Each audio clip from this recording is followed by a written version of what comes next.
Kita berharap nanti sekarang revitalisasi Gapura itu dituntaskan. Ini Pak Bambang, revitalisasi Gapura. Kemudian kita berharap nanti kita bangun pusat kuliner khas pecinan. Lalu revitalisasi Kelenteng. Lalu halal hawker center. Kita siapin di situ.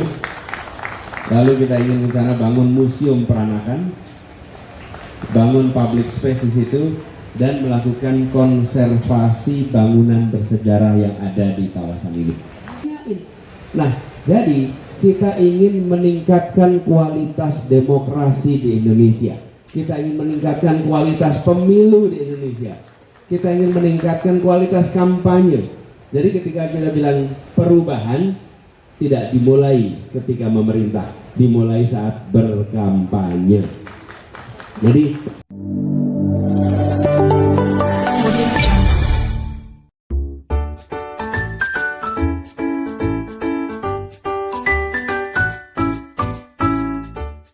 kembali ke Pancoran, rasanya kembali ke rutinitas tahunan kita, betul kan? Rutinitas tahunan. Pokoknya tiap Januari Februari kita pasti kumpul-kumpul di sini. Dan barongsainya masih keren seperti yang kemarin. Nanti harus tampil loh barongsainya. Mana barongsainya? Lagi parkir ya. Oke. Siap. Yuk. Bang Ulung, Pak Koh Ulung, siap. Baik.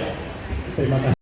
Saya akan mengawali kongko kita pada malam hari ini dengan dua buah pantun ya, Bapak Ibu sekalian. Ya. Bapak Anies Baswedan dan Ibu Ferry Farhati, manis menawan memikat hati. Jalan-jalan ke Glodok Pancoran, tampak indah gerbang Gapura.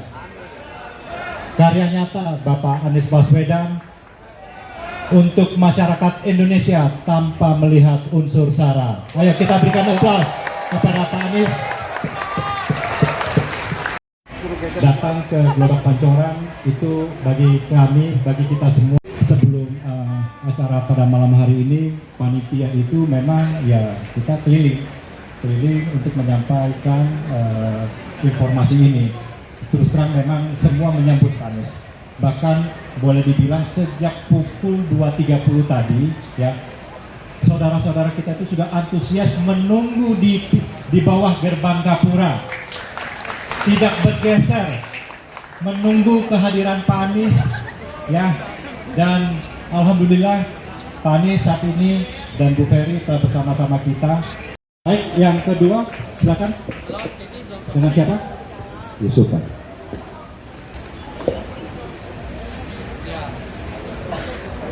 Selamat malam Bang Anies, Koko Anies. Siap. Terima kasih semuanya hadirin. Perkenalkan Pak, saya Yusuf Wijaya. Kebetulan memang saya sekarang sudah jadi profesional.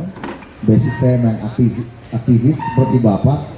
Background saya mungkin mirip sedikit Bapak, cuma saya nggak ngambil kebijakan publik Pak. Gitu. Saya ngeliat Bapak ini kan dulu rektor Paramadina Pak. Oh iya siap. Sini Mas ya. Mas lah gitu. Siap. Pak Anies begini, Pak Anies ini kan dulu praktisi rektor Paramadina. Kebetulan beliau di Paramadina, saya masih aktivis di Trisakti waktu itu. Saya banyak kerja sama teman-teman di Paramadina untuk bikin gerakan-gerakan mahasiswa. Memang waktu Mas Anies ini masih muda sekali, sudah memimpin kampus, itu menjadi satu tolak ukur anak muda, memotivasi, ini juga orang biasa dunia loh, kita kenapa nggak bisa? Nah, lalu Mas Anies bertransformasi menjadi politikus. Nah ini juga susah nih bicara idealisme Pak, karena bicara idealisme di dunia politik saya rasa lebih banyak realitismenya Pak. Jadi Bapak ada saya perhatikan mungkin ya saya sebenarnya tertarik melihat Bapak punya gerakan yang namanya Indonesia Mengajar Pak, di mana Bapak menempatkan guru itu nggak lebih dari setahun Pak ke pulau-pulau terpencil. Apakah itu cukup? Yang pertama untuk meningkatkan SDM di Indonesia pada khususnya yang notabene masih sangat kurang. Nah, bagaimana Bapak Assalamualaikum warahmatullahi wabarakatuh. Perkenalkan, saya Dedang Daniel, wakil dari Garda Pemuda Nasdem DKI Jakarta. Ada hal yang pernah saya tanyakan kepada teman-teman semua. Bagaimana cara Bapak mempersatukan kembali masyarakat Indonesia jika Pak Anies terpilih kembali, terpilih sebagai Presiden 2024, di mana yang kita tahu selama ini masyarakat kita sudah terpolarisasi sampai ke akar rumput. Bagaimana cara Bapak? Sekian dari saya. Baik, kita berikan aplaus kepada 3 penanya pertama di termin pertama kita. Ini kayak ujian dokter di sini. Kumpulin pertanyaan yang berat-berat. Tapi gini, saya cerita sedikit. Berdiri boleh ya, berdiri ya, biar bisa lihat semua. Jadi saya merasa bersyukur sekali bahwa Bapak Ibu, teman-teman semua memilih hadir dan ikut membuat kampanye ini adalah tentang gagasan, bukan kampanye sekedar tentang tampilan foto. Kenapa? Karena kita sedang memilih orang untuk ambil keputusan. Kan bukan milih orang untuk dipajang fotonya. Kalau sekedar untuk dipajang fotonya, pilih aja baliho yang paling keren. Betul ya? Nah, tapi kita mau pilih orang untuk ambil keputusan atas nama rakyat, atas nama negara. Pertanyaannya, kita mau ambil keputusan pakai apa memilihnya? Kami memandang dengan cara diskusi dialog. Nanti pada saat menjawab, sambil mendengarkan, bapak-bapak ibu bisa merasakan saya setuju 100%, atau saya setuju 90%, atau saya setuju 80%, atau 30%, atau saya tidak setuju. Nanti bisa itu kerasa. Tapi yang pasti calon yang nomor 1 ini memberikan kesempatan bapak ibu untuk naker. Berapa persen? Ada yang nggak kasih kesempatan. Kalau nggak kasih kesempatan, dari mana kita tahu? Saya ingin menghormati pemilih dengan memberikan kesempatan pemilih mengetahui apa yang jadi pikiran saya. Nah, di pemerintahan kita tidak bisa mengatur pikiran orang. Kita hanya bisa mengatur perbuatan orang. Jadi nggak usah diseragamkan, tapi saya merasa perlu. Nah, alhamdulillah sekarang dengan kita melakukan kegiatan tukar pikiran seperti ini, nampaknya kegiatan kampanye yang hanya joget-joget berkurang volumenya. Iya, karena ketika joget-joget yang datang juga tanya, memang kita memilih penari? Iyalah, kita kan memilih orang mau ambil keputusan, bukan? Saya mau tanya A, B, C, D, betul ditanyain. Nah, jadi kita ingin meningkatkan kualitas demokrasi di Indonesia. Kita ingin meningkatkan kualitas pemilu di Indonesia. Kita ingin meningkatkan kualitas kampanye. Jadi ketika kita bilang perubahan, tidak dimulai ketika memerintah, dimulai saat berkampanye. Jadi termasuk ini. Tapi konsekuensinya kita ngadepin pertanyaan yang nggak terpikirkan sebelumnya. Ya seperti malam ini nih. Gitu. Malam ini kita ketemu pertanyaan dari Cik Marla nih. Kan ketika ini saya belum kenal, tahu-tahu muncul pertanyaan ini. Terus dari Bung Yusuf Wijaya, ini juga tidak ada satupun pertanyaan di sini yang direkayasa. Sementara biasanya kalau ada diskusi, kalau ada kampanye, sudah ditentukan siapa yang datang, siapa yang ngomong, skripnya ada, semuanya ada. Nah di sini tanpa skrip, terus kita harus jawab. Dan nggak boleh kita bilang, nanti saya ajak ngomong ngopi-ngopi ya, saya tempat lain. Nggak bisa. Iya. Jadi walaupun saya jawabnya lebih dari 2 menit, ini nggak apa-apa ya, lebih 2 menit. Nah sekarang gini, pertama Pak Charles terima kasih. Dan pesan Bapak tadi cuma satu kalimat sederhana yang Bapak sampaikan, tetaplah seperti yang dulu. Iya Pak, kami akan jaga itu. Kami akan menjaga apa yang sudah dikerjakan kemarin akan kita kerjakan terus ke depan. Itu salah satu pegang. Lalu tadi ada pertanyaan dari Marla. Saya jawabnya nengoknya ke sana ya, gitu ya. Ya nggak usah bangun, nggak apa-apa. Yang jawab yang bangun. Yang tanya kan nggak usah, nggak apa-apa. Nah, Marla tadi tanya kenapa IMB yang diberikan itu tidak dikampanyekan besar-besaran.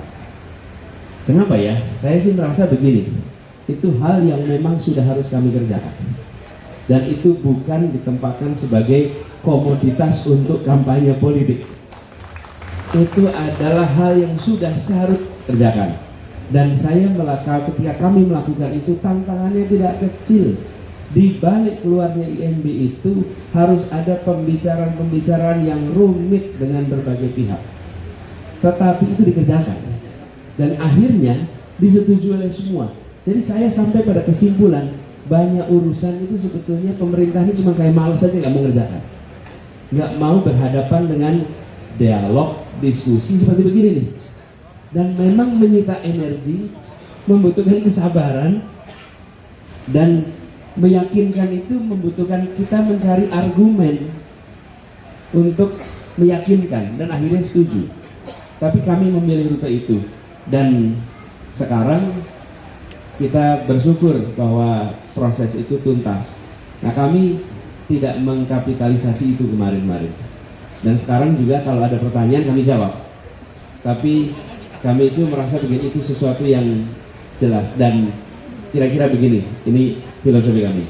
Lebih baik disangka buruk ternyata baik, ya, daripada disangka baik ternyata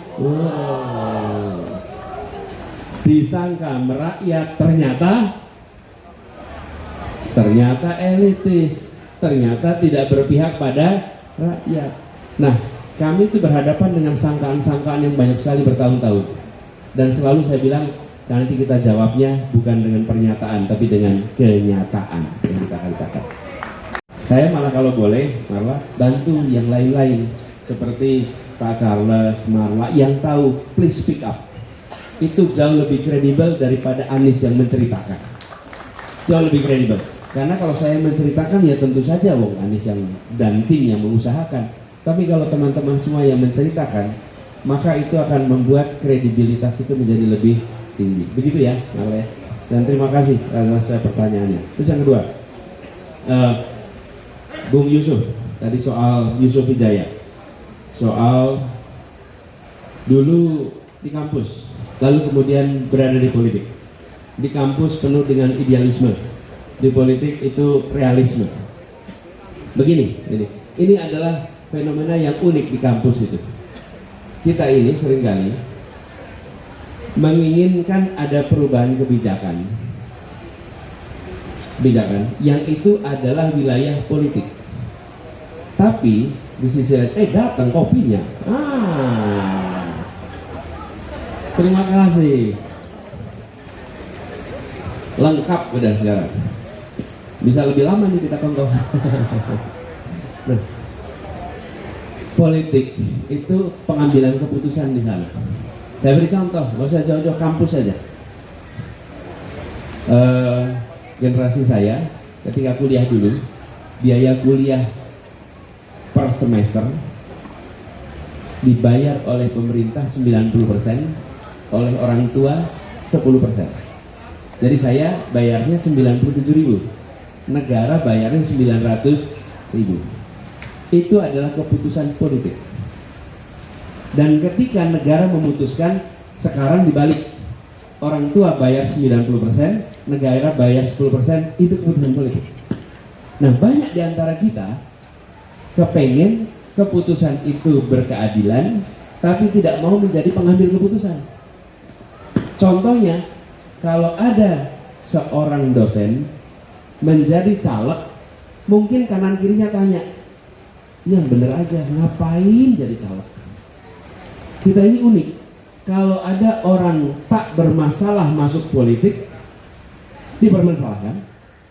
Kalau ada orang bermasalah masuk politik, tidak dipermasalahkan.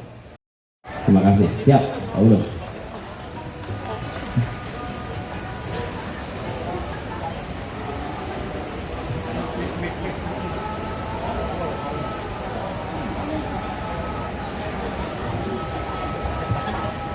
Ya, satu penanya terakhir.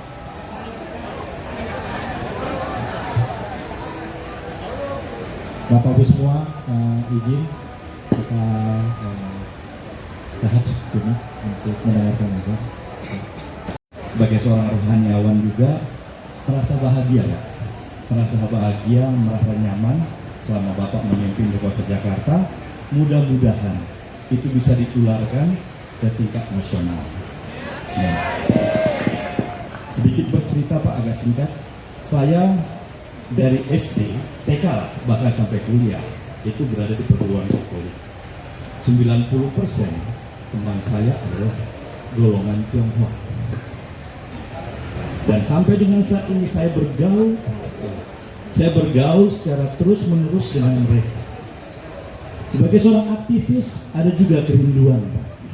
Ada juga kerinduan, dan juga sebagai seorang rohaniawan, Bapak begitu merangkul semua golongan. Boleh tidak Pak, kami berharap apabila Bapak diberikan mandat oleh rakyat nanti, begitu banyak keturunan Tionghoa telah menggoreskan sejarah bagi bangsa. Tadi sudah ada Gus Dur untuk diperjuangkan menjadi pahlawan nasional. Kami berharap tokoh-tokoh Tionghoa juga untuk diabadikan sebagai nama calon, karena mereka juga sudah berbuat bagi Republik kita. Itulah harapan kami Pak. Terima kasih, selamat malam Pak. Terima kasih Pendeta Frans. Pak Pendeta Frans Immanuel Saragih. Terima kasih. Tentu Pak, jadi sebenarnya banyak pribadi-pribadi berjasa yang mereka itu berpulang sesudah era 80-an. Sementara penamaan jalan kita berhenti sampai 80-an. Jadi banyak orang-orang yang punya jasa di era kemerdekaan, tapi mereka diberi umur panjang. Karena umur panjang, mereka baru wafat tahun 80-an ke atas. Nah ini yang pada belum dapat apresiasi ini. Yang sudah dapat apresiasi itu yang meninggalnya 80-an ke bawah.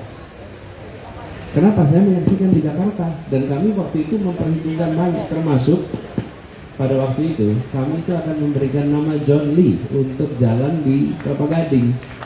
Tapi waktu itu karena ada pandemi, ada penundaan, akhirnya kita tidak laksanakan. Dan di masa masyarakat sedang merasakan situasi yang sedang sulit, penggantian itu kan punya konsekuensi pada warga. Tapi iya, kami, dan by the way, saya termasuk salah satu pengusung dijadikannya John Lee sebagai pahlawan nasional. Jadi waktu itu sekitar tahun 2010 bersama dengan pamannya Pak Tom Lembong, Pak Edi Lembong, mendiang Pak Edi Lembong. Nah, jadi setuju Pak Frans supaya diakomodasi. Will do, nanti akan dilakukan. Bapak Ibu sekalian, sebelum nanti tutup ini karena kita waktu yang menjadi kendala. Inginnya selalu kalau ada desak gitu Pak, rasanya nggak kepingin berakhir. Kecuali yang didesak Pak. Didesak terus. Nggak, saya juga menikmati. Bapak sekalian, sebenarnya kalau kita melihat yang paling banyak berpikir dan yang paling banyak belajar adalah yang ditanya, bukan yang bertanya. Saya yang paling banyak mendapatkan masukan kalau ada acara-acara seperti ini. Nah, sebelum kita akhiri, saya ingin cerita sedikit. Kawasan Pancoran ini gapura kemarin kita buat. Tapi sebenarnya ke depan mudah-mudahan nanti bisa dikembangkan lebih jauh. Nah, ini ada rencana yang ingin kita laksanakan. Minta maaf, ini hanya satu sisi ini. Nanti kita kalau bikin dua sisi ya, biar dua-dua bisa lihat. Nanti saya kasih gilirannya. Jadi kita berharap nanti sekarang revitalisasi gapura itu dituntaskan. Ini Pak Bambang, revitalisasi gapura. Kemudian kita berharap nanti kita bangun pusat kuliner khas pecinan. Lalu revitalisasi kelenteng. Lalu halal hawker center. kita siapin di situ.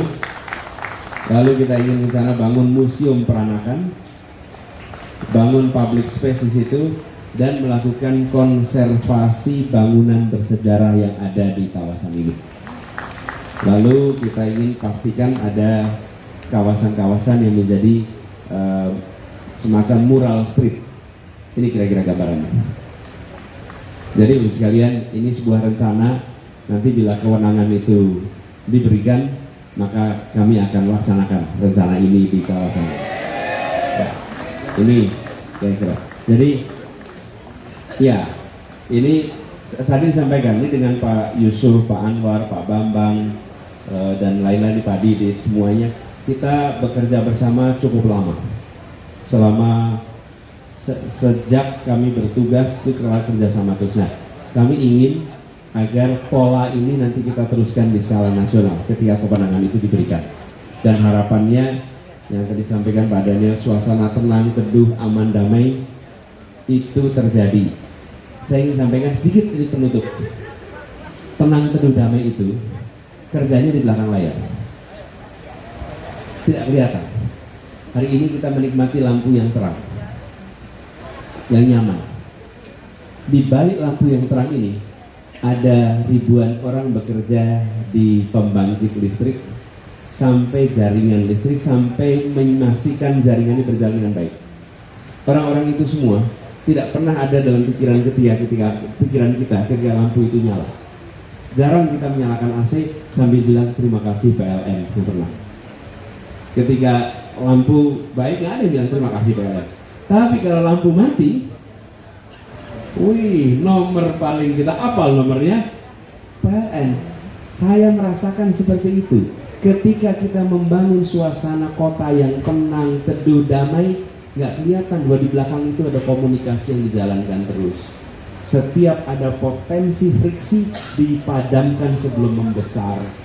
Kan yang namanya konflik ramai itu ketika udah jadi gede, ketika masih bibit ditangani, diselesaikan sebelum jadi besar, sehingga kota itu tenang. Ini jangankan kota, suami istri aja ada konflik. Di kota ini banyak sekali potensi konflik yang diselesaikan sebelum jadi konflik. Nah, itu yang kami kerjakan. Tapi kalau mau secara politik heroik, ya, nih Bapak Ibu lihat pemadam kebakaran. Kalau pemadam kebakaran pengen kelihatan heroik, apa yang harus dilakukan? Tunggu jadi api. Jadi api lalu datang memadamkan, wah ini dah pahlawan. Tapi kalau pemadam kebakaran menginspeksi rumah-rumah jangan sampai jadi api, nggak ada yang menyebut itu sebagai hero. Betul tidak? Sebagai masyarakat kita mau pilih yang mana? Jadi api dulu baru dipadamkan atau mencegah ada api? Mencegah ada api. Nah, mencegah ada api itu tidak memberikan kesan bahwa ada pengamanan. Padahal disitulah kata kuncinya. Kami memilih rute yang kedua, mencegah terjadinya api, mencegah suasana konflik, dan kami bersyukur berkat kerja bersama semuanya nih yang hadir di sini, tokoh-tokohnya termasuk FKUB Jakarta Tenang Teduh Aman Damai selama 5 tahun kemarin. Nah, mudah-mudahan kita bisa jaga. Terima kasih buat semuanya, terima kasih buat desaknya. Nanti kita lanjutkan di waktu yang akan datang ya. Nanti kita obrol lagi. Ya, Pak. Baik, baik, Bapak Ibu semua, kita berikan aplaus sekali lagi kepada Bapak Anies Rashid Baswedan. Baik.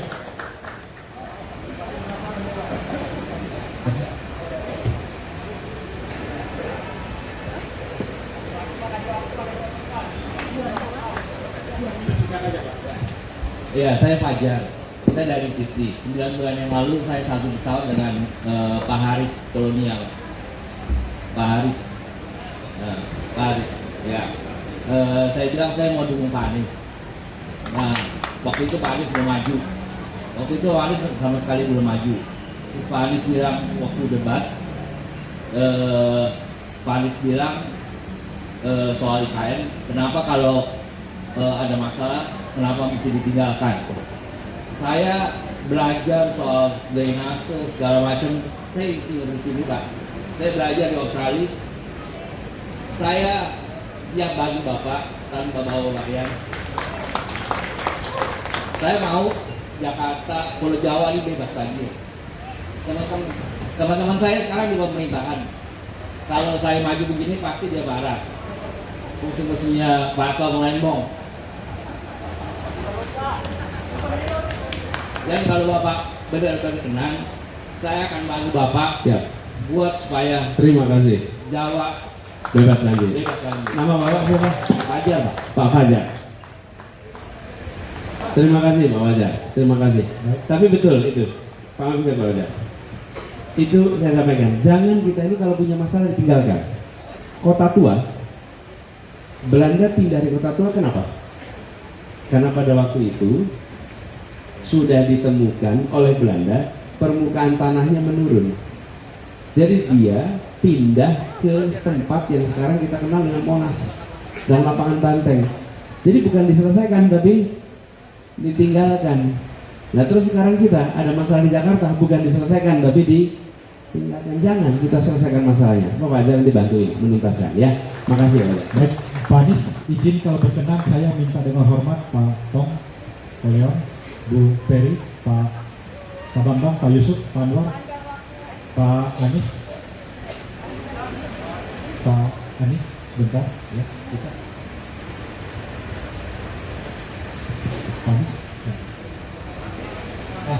Karena ini dalam rangka menyambut perayaan Imlek 2575 Kongsilu, mungkin dalam kesempatan ini Bapak Ibu yang tadi saya sebutkan namanya untuk bisa mendampingi Pak Anies, mungkin Pak Anies bisa menyampaikan ucapan selamat Imlek bagi teman-teman kita, saudara-saudara kita yang nantinya pada tanggal 10 akan merayakan Imlek 2575 Kongsilu.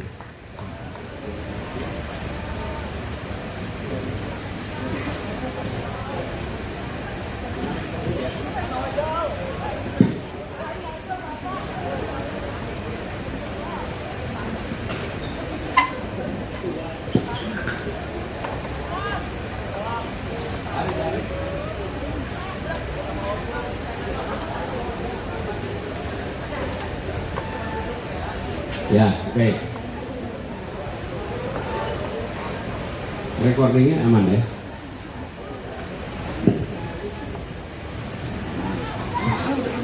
Oke, yuk.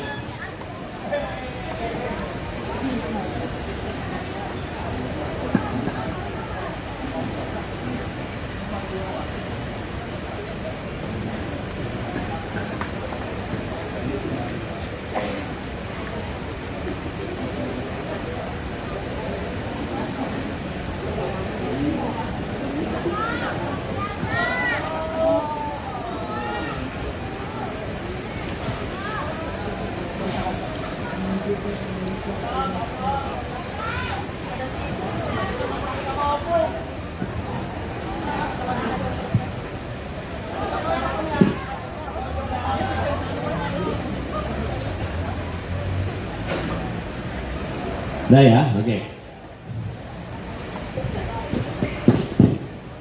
Bersyukur malam hari ini kita berkumpul bersama di sini menyongsong tahun baru Imlek 2575 tahun naga, dan saya pakai batiknya juga batik naga. Semoga di tahun baru ini kita akan merasakan kebaruan, merasakan perubahan, dan akan mendapatkan tahun yang mengantarkan kita menuju adil makmur untuk semua. Kongsi Fasai.